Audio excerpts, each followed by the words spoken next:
Hi. അപ്പോൾ എല്ലാവരും സുഖമായിട്ടിരിക്കണമെന്ന് വിചാരിക്കുന്നു. അപ്പോൾ കഴിഞ്ഞ ക്ലാസ്സിൽ രണ്ടാമത്തെ ക്ലാസ്സിൽ നമ്മൾ എങ്ങനെയാണ് എടുത്ത മെഷർമെൻറ്റ് അപ്ലൈ ചെയ്യണമെന്നുള്ളത് പഠിച്ചു. ഇനിയിപ്പോൾ നമ്മൾ അത് പഠിച്ചത് എന്താണെന്ന് വെച്ചാൽ ബോഡിയിൽ നിന്ന് എടുത്തിട്ട് അത് എങ്ങനെയാണ് അപ്ലൈ ചെയ്യേണ്ടതെന്നാണ് പഠിച്ചത്. ഇനിയിപ്പോൾ അതൊന്നും ഇല്ല എന്നുണ്ടെന്ന് വെച്ചാൽ തന്നെ നമുക്കൊരു ചെസ്റ്റ് റൗണ്ട് മാത്രം കിട്ടിയാൽ മതി, ബാക്കി നമുക്ക് കണ്ടുപിടിക്കാവുന്നതേ ഉള്ളൂ. അപ്പോൾ അതെങ്ങനെയാണ്, അതിന് വേണ്ട ഇക്വേഷൻസ് എന്തൊക്കെയാണെന്നാണ് ഈ വീഡിയോയിൽ പറയുന്നത് കേട്ടോ. അപ്പോൾ നിങ്ങളൊരു കാര്യം ചെയ്യണം, നിങ്ങളുടെ സ്റ്റിച്ചിങ് റൂമിൽ ഒരു വൈറ്റ് പേപ്പറിൽ അല്ലെങ്കിൽ വൈറ്റ് ചാർട്ടിൽ ഈ ഇക്വേഷൻസ് ഒക്കെ എഴുതി വയ്ക്കാം. എന്താണെന്ന് വെച്ചാൽ ചാർട്ട് എടുക്കാൻ പറഞ്ഞ് കുറച്ച് ഇക്വേഷൻസ് അടുത്തടുത്ത ക്ലാസ്സുകളിൽ നമ്മളും പറയും. അപ്പം ഇപ്പം ഇതുമായി ബന്ധപ്പെട്ട കഴിഞ്ഞ ക്ലാസ്സുമായി ബന്ധപ്പെട്ട ഇക്വേഷൻസ് കാര്യങ്ങളാണ് ഞാൻ ഈ വീഡിയോയിലൂടെ പറയുന്നത് കേട്ടോ. അപ്പോൾ അതെല്ലാവരും നോട്ട് ചെയ്ത് വെക്കാം. ഫസ്റ്റ് പറയുന്നത് നെക്ക് വിഡ്ത്ത് എങ്ങനെയാണ് കണ്ടുപിടിക്കുന്നത് എന്നുള്ള ഇക്വേഷനാണ്. അപ്പം നമ്മൾ എഴുതാം, നെക്ക് വിഡ്ത്ത് എഴുതാം. എഴുതിയിട്ട് എത്രയാണോ ചെസ്റ്റ് വരുന്നത് അതിൻ്റെ കൂടെ 12 ഡിവൈഡ് ചെയ്യാം.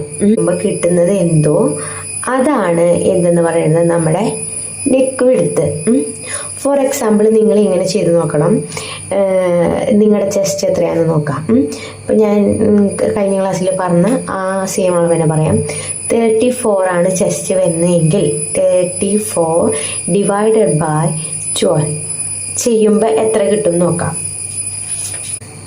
2.8. ചിലപ്പോൾ ഇതിൻ്റെ കൂടെ പോയിന്റ് കുറച്ച് അങ്ങനെയൊക്കെ ഉണ്ടാവും. നമ്മൾ അതിൽ ഫസ്റ്റത്തെ അക്കം മാത്രമായിട്ട് എടുത്ത് വെച്ചാൽ മതി കേട്ടോ. അപ്പോൾ 34 ഡിവൈഡ് ബൈ 12 ചെയ്യുമ്പോൾ കിട്ടുന്നത് എന്തോ ഇതാണ് എന്ന് പറയുന്നത് നെക്ക് വിഡ്ത്ത് എന്ന് പറയുന്നത്.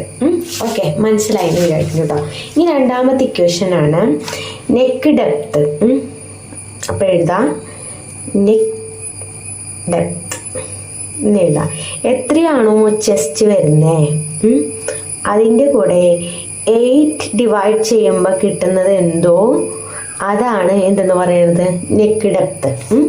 മനസ്സിലായി? നിങ്ങൾ ഇതേപോലെ ചെയ്ത് നോക്കാം കേട്ടോ. ഇനി അടുത്തത് ഷോൾഡർ എത്രയാണെന്ന് കണ്ടുപിടിക്കാനുള്ള ഇക്വേഷനാണ്. അപ്പോൾ എഴുതാം, ഷോൾഡർ എത്രയാണ് എന്ന് എഴുതാം.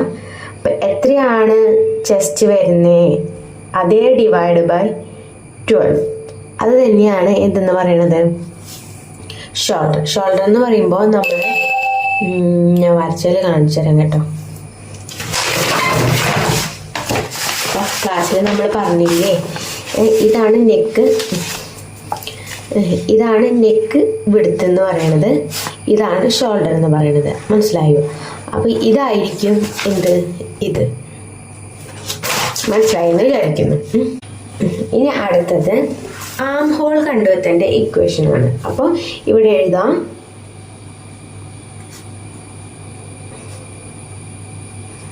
എത്രയാണോ ചെസ്റ്റ് വരുന്നത് അതേ ഡിവൈഡ് ബൈ 8 പ്ലസ് 2.5 കൂട്ടി കിട്ടുമ്പോൾ കിട്ടുന്നത് എന്തോ അതാണ് ആം ഹോൾ. നിങ്ങൾ ചെയ്ത് നോക്കാം കാൽക്കുലേറ്ററിൽ കേട്ടോ. ഇനി ആം ഹോൾ ഡെപ്ത് എന്ന് പറഞ്ഞൊരു സംഭവമുണ്ട്, അത് ഞാൻ കാണിച്ചു തരാം, എഴുതിക്കോളൂ.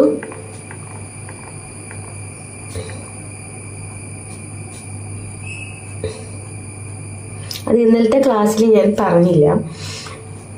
എത്രയാണ് ചെസ്റ്റ് വരുന്നത് അതേ ഡിവൈഡ് ബൈ 24 ചെയ്യുമ്പോൾ കിട്ടുന്നത് എന്തോ അതാണ് ആം ഹോൾ ഡെപ്ത്. ഞാൻ ഈ ഷീറ്റിൽ കാണിച്ചു തരാം. അപ്പോൾ കഴിഞ്ഞ ക്ലാസ്സിൽ നമ്മൾ എടുത്തതാണ് കേട്ടോ. അപ്പം ഇതിൽ നമുക്കത് ആവശ്യം വേണ്ടി വന്നില്ല, അതുകൊണ്ടാണ്. ഇതാണ് എന്തെന്ന് പറയുന്നത് ഡെപ്ത്. ഈ ഡെപ്ത് കാൽക്കുലേറ്റ് ചെയ്യാൻ വേണ്ടിയിട്ടാണ് ഈ ഇക്വേഷൻ ഉപയോഗിക്കുന്നത്. അപ്പോൾ നിങ്ങൾ ചെയ്ത് നോക്കുക, പല സൈസിൽ നിങ്ങൾ ചെയ്ത് നോക്കുക, അപ്പോൾ നിങ്ങൾക്കത് മനസ്സിലാവും കേട്ടോ. ഇനി അടുത്തതായിട്ടുള്ള ഇക്വേഷനാണ് ഡാർട്ട് കണ്ടുപിടിക്കാനുള്ളത്. ഇക്വേഷൻ ചെസ്റ്റ് എത്രയാണോ വരുന്നത് അതേ ഡിവൈഡ് ബൈ 10 ചെയ്യുമ്പോൾ കിട്ടുന്നത് എന്തോ അതാണ് ഡാർട്ട്. അപ്പോൾ ഈ ഡാർട്ടിൻ്റെ പോർഷൻ നമ്മൾ ഇനി തുടരെയുള്ള ക്ലാസ്സുകളിൽ നിങ്ങൾക്ക് മനസ്സിലാവും, പറഞ്ഞു തരുമ്പോൾ കേട്ടോ. അപ്പോൾ ഇനി ബാക്കി ഇക്വേഷൻസൊക്കെ നമ്മൾ അടുത്ത ക്ലാസ്സുകളിൽ വരുമ്പോൾ അത് ഇതിൻ്റെ കൂടെ എഴുതി ചേർക്കുക. അപ്പം നിങ്ങളൊരു വൈറ്റ് പേപ്പറിൽ ഇതൊക്കെ എഴുതി എങ്ങനെ വെക്കുക, കളർ പെൻസിലിലും എന്തിനെങ്കിലും എഴുതി വെക്കുക, മനസ്സിലാവുന്ന രീതിയിൽ എഴുതി വെക്കുക. അപ്പോൾ ഇനി തുടർന്ന് വരുന്ന ഇക്വേഷൻസൊക്കെ അതിൻ്റെ കൂടെ ചേർത്ത് പോവാം കേട്ടോ. അപ്പോൾ ഇതെന്തായാലും എല്ലാവരും നോട്ട് ചെയ്ത് വെക്കുക. എന്നിട്ട് ഇതേപോലെ ചെസ്റ്റ് വരുന്നത് എത്രയാണോ, നിങ്ങളുടെ ചെസ്റ്റ് എത്രയാണോ വരുന്നത് അത് ഒക്കത്തിൻ്റെ കൂടെ ഡിവൈഡൊക്കെ ചെയ്ത് നിങ്ങളത് സ്വയം മനസ്സിലാക്കിയെടുക്കുക. അപ്പോൾ ഇത്രയേ ഉള്ളൂ ഇന്നത്തെ ക്ലാസ്. അപ്പോൾ ഇതിലെന്തെങ്കിലുമൊക്കെ സംശയം ഉണ്ടെന്ന് വെച്ചാൽ ചോദിക്കുക, ഞാൻ പറഞ്ഞു തരാം കേട്ടോ. അപ്പോൾ അതേപോലെ തന്നെ ക്ലാസ് ഷെയർ ചെയ്യാനും മറക്കരുതേ. ആദ്യമായിട്ട് കാണുന്നവരുണ്ടെങ്കിൽ ചാനൽ സബ്സ്ക്രൈബ് ചെയ്യാനും മറക്കരുത്. അപ്പോൾ ഇനി 3ാമത്തെ ക്ലാസ്സായിട്ട് വെള്ളിയാഴ്ച കാണാം. ബൈ.